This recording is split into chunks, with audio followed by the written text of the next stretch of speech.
In ancient India, extraordinary gems rarely counted as simple decoration. They belonged to gods and kings, and those two authorities often blended into one.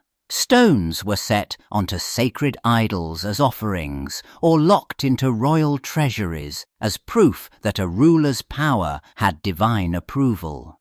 People treated these jewels as property with a higher owner.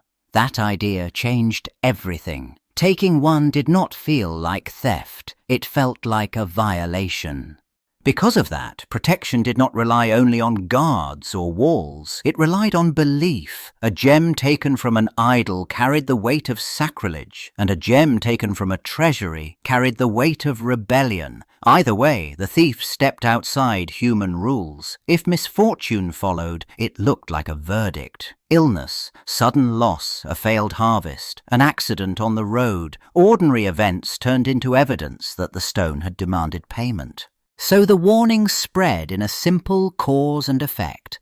Touch what was sacred, and something unseen touched back. Families repeated it, priests reinforced it, and rulers used it. The fear worked because it explained the world and controlled it at the same time. A jewel became more than wealth. It became a test of limits. From that point on, any stolen gem carried an extra story with it, whether anyone admitted it or not. One stone, set into a temple idol, stopped being a distant idea and became a target. Someone removed it, not as a gift or a ritual, but as a theft.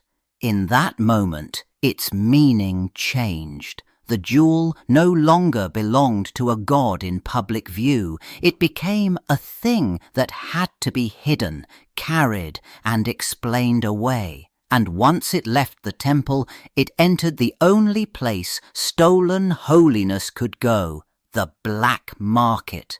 From hand to hand, the gem moved through people who dealt in what could not be reported. There were no receipts, no official names, no clean stories. Each transfer raised its price, because danger always did. But the danger also needed a reason. Buyers wanted to believe they controlled the risk, that skill or money protected them. So the theft started to collect consequences. Missteps, sickness, sudden losses, even violence became linked back to the same object. That was how a curse story formed, not as poetry, but as a tool. A named stone needed a narrative that followed it, and the first explicit warning attached itself to this jewel. The message stayed simple.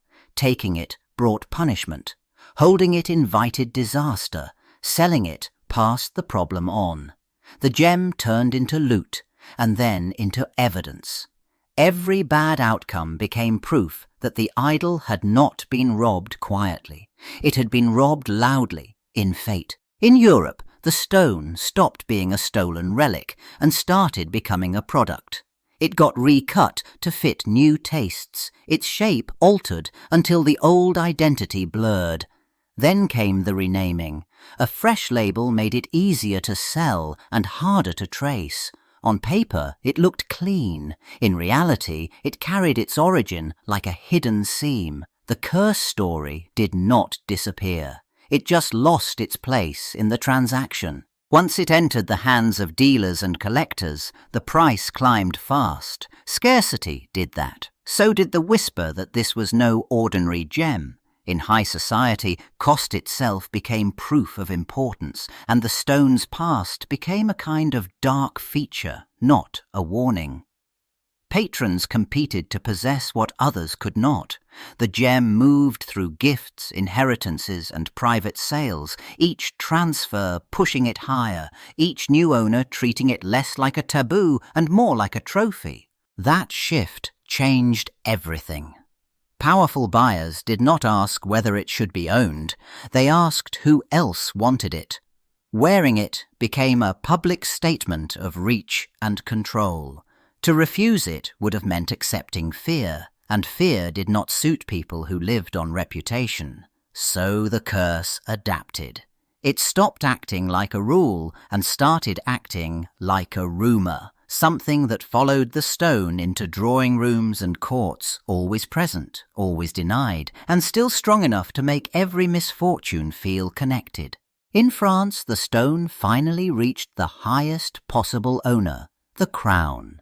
Once it entered royal hands, it stopped being just a rich purchase and started acting like a symbol of the regime itself. Courtiers watched who wore it when it appeared and what it seemed to announce. It drew attention in a way money alone never did, and in a court built on gossip, attention quickly turned into judgment. Trouble already existed at court, but the gem offered a simple target. Scandals erupted, reputations collapsed, and sudden deaths cut through families who lived close to power.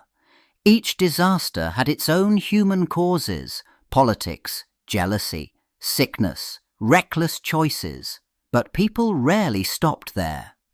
The stone began to gather accusations like dust. It felt easier to blame one dangerous object than to admit the court itself produced danger every day. Soon the superstition turned into a fashion of fear. To whisper about a curse sounded knowing, almost sophisticated, like holding a secret truth about the royals.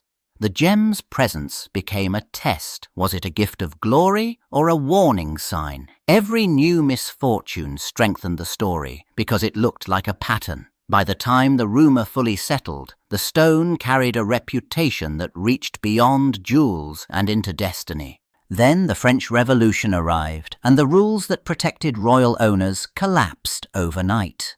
The same court that once treated jewels as symbols of order now became evidence of excess. Crowns, necklaces, and stones that had sat behind protocol suddenly sat inside a larger accusation. When the monarchy fell, wealth did not simply change hands. It became a target. And the owners of famous gems met ruin in public, not in private. As the upheaval spread, the crown jewels were looted and scattered. Some pieces disappeared into hidden sales. Others were broken up, traded, or melted down, their meaning reduced to whatever could be carried away fast.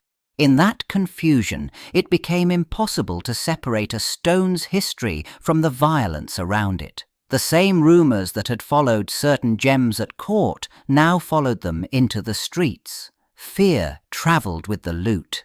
The period's political terror also reshaped the curse story itself. Public executions and sudden arrests became more than history to people who needed an explanation. When powerful figures fell so quickly, it sounded like punishment, not policy, not chance. The idea of supernatural payback grew stronger because the consequences looked absolute. A jewel linked to the old order did not just bring scandal anymore. In these tales, it brought the blade. In the 19th century, the Koh-i-Noor stopped being treated like a disputed heirloom and started being handled like a prize of empire. British power expanded across the subcontinent, and the stone ended up on the list of things that could be taken, documented, and shipped out. It was not won in a single dramatic moment. It was absorbed through pressure, treaties, and defeat. And that mattered because it changed what the jewel represented. Once the Koh-i-Noor reached Britain, it was installed as a public symbol of victory and control. It became proof in one object that distant kingdoms had been brought under a new ruler. That choice created a new kind of curse story. Misfortune no longer clung only to one greedy owner or one violent thief. People began to talk as if the stone carried consequences for anyone who claimed it as a sign of domination. The curse scaled up from private lives to state power. From that point on, every crisis could be read through the jewel. Wars, uprisings, and political shocks felt to believers like the Koh-i-Noor pushing back against the hands that displayed it. The legend shifted into something sharper, Not a warning against theft, but a warning against conquest. If the stone had once punished a person, it now punished a project. It turned the idea of a curse into a geopolitical accusation aimed at rulers and nations that insisted on keeping a trophy. In the early 20th century, a different kind of power shaped the Black Orlov's reputation. It was not a royal court or an empire. It was the headline. Reports linked the stone to a run of suicides, and each death added a clean, frightening step to the same staircase. Someone acquired the gem, their life unravelled, and the end looked sudden and final. The pattern mattered more than the proof. Newspapers and magazines treated separate tragedies as connected events, even when the people involved never met. Details that did not fit tended to disappear, while details that sounded ominous got repeated. The gem became the thread that tied everything together, and repetition did the real work. Once readers saw the same claim in multiple places, it started to feel confirmed. A curse, printed often enough, started to look like a fact. That was the shift the Black Orlov helped reveal.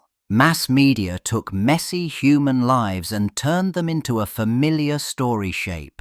A rare jewel, a transfer of ownership, a shocking downfall. It was simple, portable, and easy to retell. People did not need to understand the owners or their problems. They only needed the sequence. From there, the cursed jewel stopped being one legend at a time and became a template the public expected. By the time these stories circulated widely, sellers no longer treated a cursed jewel like a thing to hide from. They treated it like a problem to solve. A stone could be taken to a cutter and reduced, not just in size, but in identity. A new shape meant a new listing, a new description, and a new chance to outrun the old reputation. The methods sounded practical, almost routine. Recut the gem so it no longer matched earlier sketches. Reset it into different metal so it read as a different piece. Rename it so the paper trail looked clean, even when the whispers stayed. Each change worked like a layer between owner and legend, as if misfortune needed the exact old name to find its target. Collectors followed the same logic, but with a colder goal. They balanced risk against value. If a curse lowered the price, the bargain became tempting, and the fix became part of the purchase. Insurance, secrecy, and careful provenance replaced prayer and fear. The curse did not vanish. It became manageable, like a hazard people accepted, calculated, and sometimes even used. By the mid-20th century, some of the most storied jewels ended up far from palaces and parliaments. They surfaced in auctions, private collections, and movie star headlines. La Peregrina Pearl became the clearest example, a single gem with centuries of royal history now passed into celebrity hands. The curse idea did not disappear. It simply changed its stage. The spotlight replaced the throne. When La Peregrina belonged to Elizabeth Taylor, the public followed it through her marriage to Richard Burton, as if the jewel sat inside the relationship itself. Their romance looked larger than life, then turned turbulent, then ended. The pearl remained, and that contrast fed the legend. In this era, misfortune looked less like war and execution. It looked like betrayal, addiction, separation, and a love story collapsing in public. Other famous gems followed the same pattern. Once a jewel entered celebrity culture, every scandal around it felt like evidence. A breakup became a warning. A costly divorce became a price. Even simple bad luck, a loss, a sudden downturn sounded like the curse doing its work. The gem no longer needed a revolution to seem dangerous. It only needed a famous owner and a private life that failed where everyone could watch. In the present day, the most infamous gems no longer passed from hand to trembling hand. They ended up behind contracts, security systems, and glass. Some became museum centerpieces. Others stayed in vaults, shown only under strict rules. That change did not kill the curse story. It changed its job. Instead of warning thieves, the legend followed the jewel like a label, ready to be repeated whenever it moved, appeared, or sold. Curators and historians weighed those labels carefully. They traced how a curse often grew after violence, war, or scandal, when people needed an explanation that felt personal and moral. In some cases, the curse sounded like propaganda, used to shame a rival or justify a seizure. In others, it looked like coincidence, made stronger by selective memory. The tragedies got remembered, the quiet years got ignored. The jewel stayed the same, the story did the travelling. Collectors and institutions learned that mystery sold. A gem with a clean history felt cold. A gem with a dark legend drew crowds, headlines, and higher prices. Exhibits, books, and tours treated the curse as a question instead of a commandment. People did not bow to it, they debated it. And that contrast mattered. What once inspired sacred fear now worked as entertainment, a modern bargain where the danger stayed safely inside the story.